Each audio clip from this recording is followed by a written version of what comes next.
Welcome back to Flashbacks. I'm Tony from Comic Book Fans United, and this week's episode I'm going to be breaking down the darkness and the light.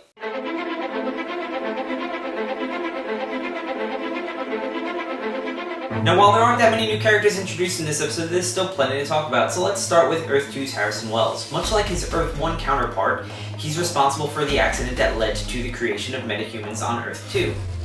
Unlike his Earth 1 counterpart, though, he's butting heads with everybody at Star Labs, particularly Jay Garrick, because they have a history together, but he's very unapologetic for everything that's blamed on him.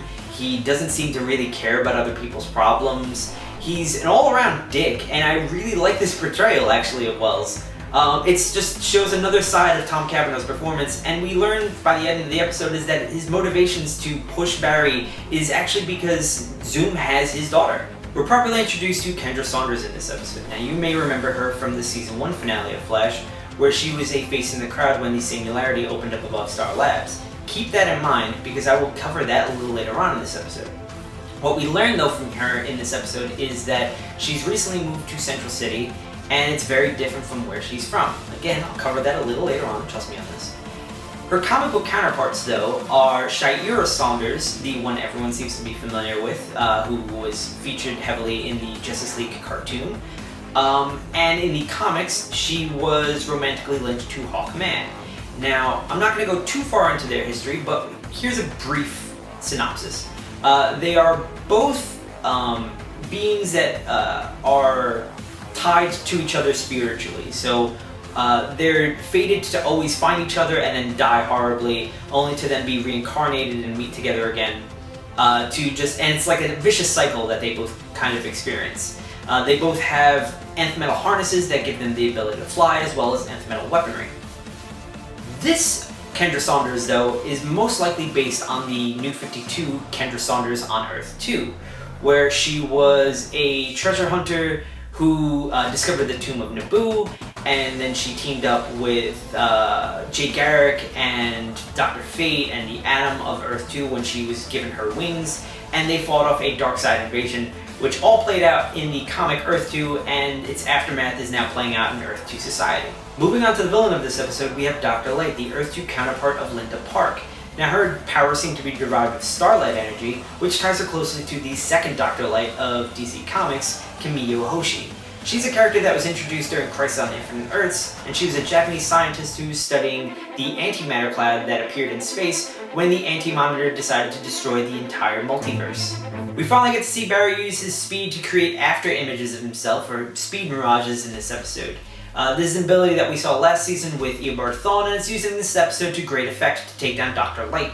Now let's move on to the more interesting facts about this episode. For starters, the look of Earth 2. Every time we see it, it's portrayed in a golden hue, and everyone there seems to be dressed in a very old-fashioned kind of style, but still has a little bit of a futuristic edge to it. This is an obvious nod to the fact that Earth 2 is the Golden Age Earth, and it's quite literal with the way it's lit. Now, Jay Garrick kind of drops a bombshell on comic book readers in this one. First, the fact that Atlantis never sank on his Earth, and that he has a friend that lives there. This is an obvious nod to an Earth 2 Aquaman.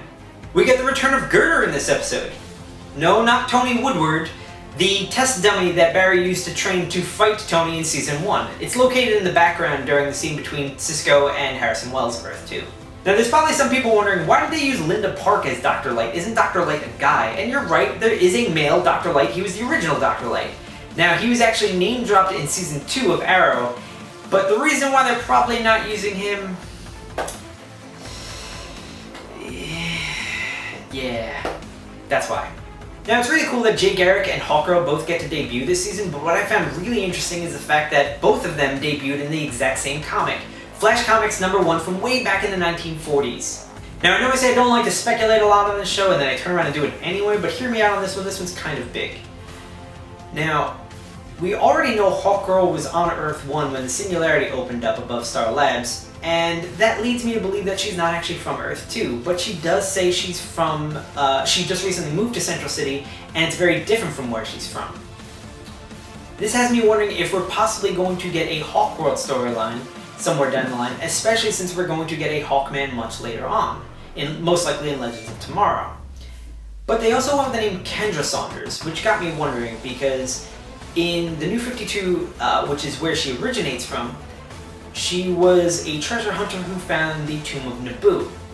And for those not aware, Naboo is essentially the god of order in the DC universe. And he's the one who gifts Dr. Fate the Helmet of Fate. The same Helmet of Fate we saw on Constantine last year, and the same Constantine that we're getting on Arrow this year. So what I'm trying to say is that the door is now open for a Dr. Fate to show up in the Arrowverse, either on Arrow or Flash or Legends of Tomorrow, because of Constantine's inclusion. That also means now we have Jay Garrick, we have Hawkgirl, we have the Atom, we have a potential Dr. Fate, we have a Mr. Terrific. Essentially the roster of Earth 2 book of the Earth 2 book from the New 52, all we're missing is a Green Lantern, Alan Scott. And if we get an Alan Scott anywhere, either on Arrow, Flash, or Legends of Tomorrow, hell, I'll even take an Alan Scott on Supergirl, like season 2, with like a crossover that leads to this whole big like kind of team up. That's a big deal, because that essentially establishes a Justice Society on TV while the JLA gets to play out in theaters. Overall, I really loved this episode. It was a really great one. It's possibly the best written episode of the series to date, as far as just dialogue is concerned. I thought Tom Cavanaugh killed it with his portrayal of Earth 2 Harrison Wells. And a scene of note that I wanted to point out was the date scene. Even though it's a common trope of sitcoms, I thought, you know, the deliveries between Cisco and Barry and Patty were just fantastic. From beginning to end, I thought all three actors just killed it with their deliveries and their, you know, comedic acting and timing. Everyone was on point. Yeah, it was a great episode. If I had a nitpick, it's the fact that we didn't get any more of King Shark. But as it turns out, it sounds like King Shark was an expensive shot for them to do last episode, so they can't dedicate an entire episode to him. But from the sound of it, it sounds like we will see him somewhere else down the line, either in Flash or maybe another show, but keep an eye out for King Shark. And that wraps it up for this episode of Flashbacks. Now, as always, I'd like to hear from you guys in the comments below. Let me know what you think, and if you've been enjoying the series, leave a like on this video. Also, make sure to subscribe to our channel, and share the links with your friends so that way it helps us grow.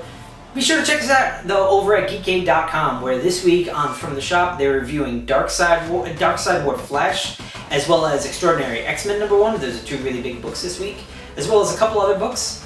Be sure to check out Tiger Driver 91's episode this week, where they recap Hell in a Cell and Carlos calls in from Puerto Rico. Also, be sure to check out the Wave Back Podcast episode 13. I know we're in November, but I thought Chris did a fantastic job for Halloween, highlighting some of the best spooky music from classic video games. Alright guys, that wraps it up for me, and I will see you next week.